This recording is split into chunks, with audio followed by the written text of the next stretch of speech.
сәлеметсіздер ме достар, қыздар, жігіттер, бақытты аналар және бақытты әкелер. Кім менің инстаграм парақшамда қарап отқан, сіздермен бірге жалпы отбасылық дәрігер, жоғары білімді маман, медицина университетін бітіргенмін.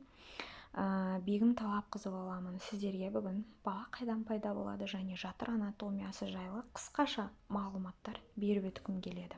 Яғни кішкене видеоролик. Қазір ар жағында қарап отырасыздар. Мен яғни әйел адамның жатырының анатомиясы және ұрықтану қалай пайда болады, сіздерге қысқаша ғана түсіндіруге тырысамын. Менімен бірге болыңыздар. Қазір сіздерге көрсетейін. Міне, жалпы әйел адамның ішкі жыныс мүшелері осылай орналасады. Қазір мен сізге адам денесінде қалай орналасады, соны көрсеткім келіп отыр да. Міне мына жерде қараңыз, міне қынап, аналық без, жатыр түтігі, жатыр қуысы, жатыр мойны, цервикальды канал деген бар, я. Міне қазақша мен сіздерге мына жерде көріп отырсыздар, мына жерде мен сіздерге түсіндіремін. Көріп отқаныңыздай,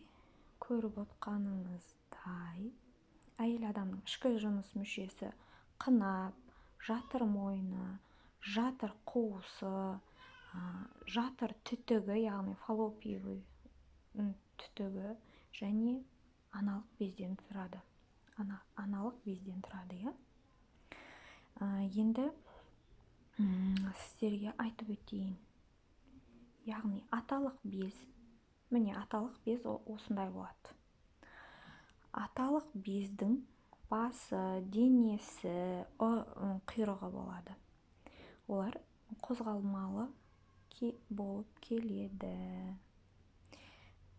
Міне көріп отырғаныңыздай аталық без, аталық ұрықтар аналық ұрыққа міне келіп кіріп атқанын көріп отырсыздар. Қазір осының бәрін сіздерге түсіндіремін жақсылап.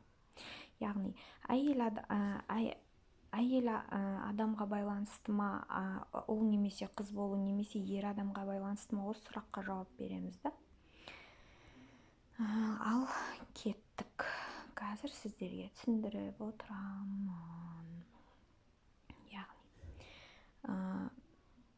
Яғни жыныстық қатынас болғаннан кейін, әйел адамның міне қынапқа 200-300 миллионға дейін аталық ұрық келіп түседі. Көзіңізге елестетіңізші, 200 миллион, 300 миллион аталық ұрық. Аталық, яғни сперматозоидтар келіп қынапқа түседі. Яғни осы қынаптың өзінің қышқылдық ортасы бар. Өзінің флорасы бар да, сол қышқылдық ортаға шыдамай миллионнан астам аталық ұрық сол жерде өледі. Сол жерде осы қынапта өледі. Қалған аталық ұрық, яғни сперматозоидтар ары қарай кете береді. Яғни ол қынаптан өтіп, тірі қалған сперматозоидтар мына жерге жатыр мойнына, яғни цервикальды каналға келеді. Мына жерде мына қуысқа келеді, міне. Осы жерге келеді. Осы цервикальды каналда цервикальды сұйықтық бар. Сонымен сперматозоидтар, яғни цервикальды каналға келіп түседі, сол жерде жатыр қуысына өтуге талпынады. Яғни цервикальды каналдан өткенде цервикальды сұйықтықта тағы бірнеше жүздеген мың сперматозоидтар өледі. Тірі қалғандары бұлай жатыр қуысына кіреді. Жатыр қуысына кіргенде сол жерде олар жатырдың бұлшық еттерімен жанасады. Сол кезде әйел адамның иммунды жүйесі не істеп, сперматозоидтарды бөгде зат ретінде қабылдайды да. Жатыр қуысында да сперматозоидтардың бірнеше мың және миллионын өлтіріп тастайды. Содан осы жатыр қуысынан тірі қалған сперматозоидтар бұлай жатыр түтігіне қарай жылжиды. Мысалы, 2 жатыр түтігіне қарай жылжиды. Жарты бөлігі мына жаққа кетеді. Енді аналық безде, аналық жасша қайсысы пісіп жетілгеніне байланысты сол жерде ұрықтану жүреді. Егер мысалы мына аналық безде аналық жасша пісіп жетілген болса, осы жерде ұрықтану болады.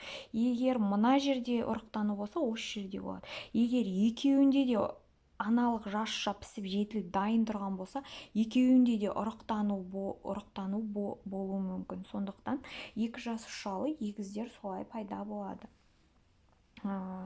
Қазір ар жағында 1 жасушалы егіздер туралы сіздерге айтып өтем. Сосын осы жерде аналық бездің ішінде, яғни пісіп жетілген аналық жасша тұрып, осы жерде оплодотворение, яғни ұрықтану жүреді. Яғни аналық жасша мен аталық жасшаның қосылуы ол зигота деп аталады. Зигота, яғни ұрықтанады. Сөйтіп ұрықтанғаннан кейін, міне, сіздерге көрсетем, міне түсіндіріп өтейін де. Яғни бір аналық жасша және бір сперматозоидта, бір сперматозоид. Сол кезде болғанда 1 жасушалы егіздер туылады. 1 жасушалы егіздер. Олар бір-біріне өте ұқсас, өте сезімтал, бір-біріне өте қатты сезеді ұзақтан. Ал 2 әртүрлі жасушалы егіздер, міне, ол жерде 2 аналық жасша пісіп жетіледі, 2 аналық жасша пісіп жетіледі, 2 сперматозоид, яғни ұрықтанып, 2 жасушалы, яғни егіздер болуы мүмкін. Яғни мына жерде тек қана біреу не істеуі мүмкін емес. Мысалы, мына аналық безде екеуі пісіп жетілуі мүмкін. Немесе осы 2 аналық безде бір-біреуден пісіп жетілуі мүмкін. Әртүрлі, мысалы, мынада екеу, мынада біреу. Сонымен, мысалы, 3 егіздер туады. Ешқандай медицинаның қатысуынсыз табиғи жолмен 3 егізде, 4 егізде, өмірде 5 егізде туылып жатқан жағдайлар бар, білеміз. Енді қазір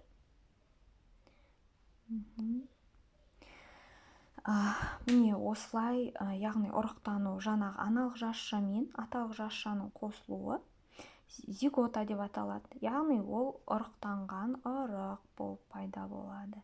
Міне мына жерде көріп отырсыздар да. Яғни сосын жаңағы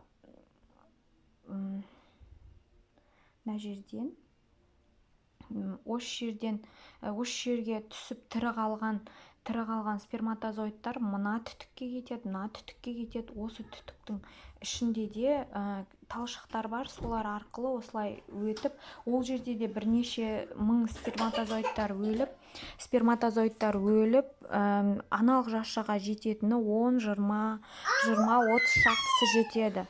Соның бір ғана аталық ұрықтанады. Яғни содан тірі қалып, аналық жасшаға жететіні 10-20 шақты аталық ұрық жетеді. Аталық ұрық жетіп, яғни мысалы, сосын аналық жасшада шипы шығып тұрады да, корона секілді мынандай бұдыр-бұдыр. Осы қабатты тесіп өту керек. Жеткен аталық ұрық 10-20 болсын қанша, бәрі тесіп өткісі келеді. Ол өзінің мына басының ұшынан сұйықтық бөледі, мына жерден сұйықтық бөледі. Ол аналық жасшаның тұрғы бұдыр-бұдыр осы теріні ерітетін сұйықтық бөледі, соны ерітіп кейінгі қабатқа өтеді. Ол қабатқа тоже 5-6 аталық ұрық өтеді, бірақ ол қабатта да өте алмай, сол жерде өлетін аталық ұрықтар бар. Сосын міне осылай болады. Осылай, мына жерде көріп тұрсыз ғой, мына фаллопиевый түтіктің нелері, кірпікшелері да. Осыдан өтіп, ар жағына өткенде бірақ сперматозоид ұрықтанады. Ұрықтанып, міне осындай зигота пайда болады. Сол жасша 2-ге бөлінеді, 2 4-ге бөлінеді, солай бөлініп, яғни өмір, бұл әлемге жаңа өмір келеді, жаңа өмір. Мысалы, қараңызшы, қандай процесс, керемет процесс, қалай таңғалмайсың да? Осылай өмірге жаңа адам өмірге осылай келеді. Яғни ұрықтану бұл оңай емес. Мысалы қазіргі таңда бедеулік өте көп. Сондықтан есе жүкті болсаңыз, бала көтерсеңіз, өте оны қадірлеу керек. Мысалы қаншама адамдар бар балаға жете алмай жүрген, да? Яғни ұрықтану үшін сперматозоид осыншама қиындықтардан өтеді, да? Соңында бәрібір соның ішінде 300 миллионнан астам сперматозоидтан ең алғыр, ең шустрый дейміз ғой қазақта, сол ғана біреу жетіп жеңіп шығады. Сосын міне өмірге осындай. Сондықтан әрбір адам лидер. Лидер біз уже генетический уровеньда бізге заложен. Сондықтан біз әрбір адам өмірде, осы өмірге келген кез келген адам лидер болғысы келеді, күшті болғысы келеді, алғыр болғысы келеді, ұмтылғысы келеді, да? Яғни міне осыдан пайда болады. Яғни енді сұраққа жауап берейік. Қыз немесе ұл болуы кімге байланысты, да? Ол әр ұрықта, аналық ұрықта, аталық ұрықта өзінің генетикалық коды болады, яғни генетикалық информация сақтайды, да? Сперматозоидтың жартысы X деген хромосома алып жүретін болса, X деген яғни генетикалық кодты алып жүретін болса,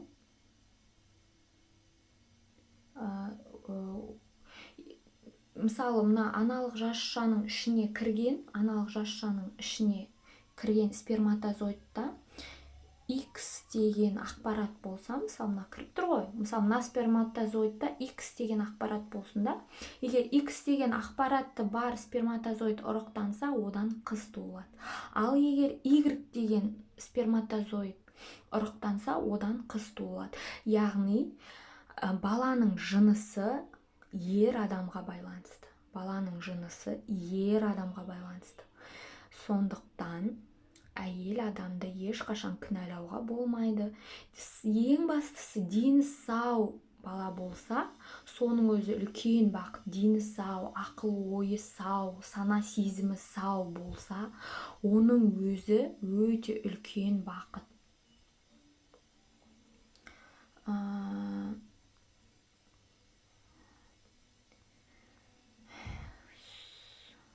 Сол достар, тағы сіздерге не айтып өткім келді? Сіздерге бақыт тілеймін, әйел және ана бақытын, сіздерге әкелік бақытты тілеймін, да? Бала деген өте тәтті, барлықтарыңыздың армандарыңыз орындалсын.